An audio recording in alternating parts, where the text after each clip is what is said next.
I think it's really fitting that I come here in the Upper Midwest, in the Basin Electric Co-op territory, because I have long thought that this region, the Upper Midwest, has carried the electric program politically for many, many years, and you need to be commended for the work that you've done. We can't start any book about the presidency and electric co-ops without starting with FDR.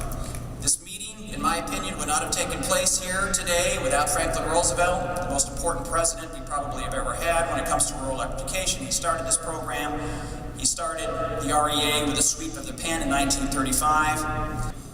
Of course, Harry Truman succeeded FDR, and Harry Truman, a great supporter of electric co-ops, had started as a legislator in Missouri, got to know his electric co-ops, his managers and directors very well, just like you do here in the Basin territory.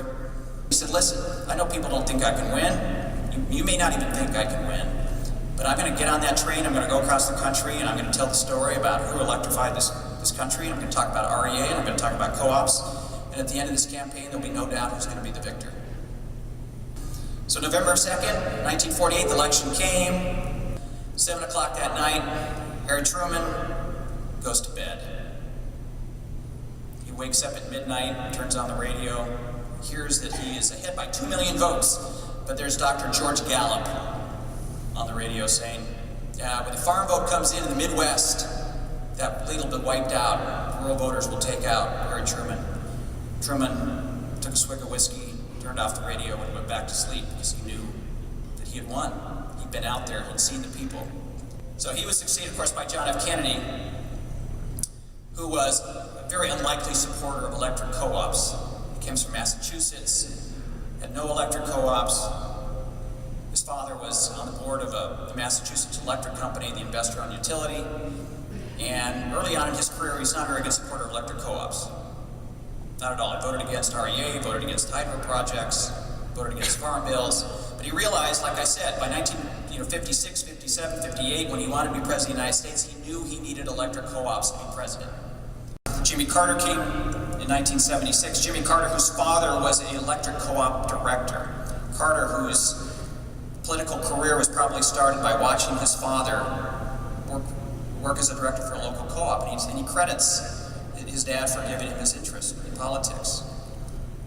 George W. Bush knew about electric co-ops. He had worked with them in Texas as governor, had some battles with him, but again, respected them politically.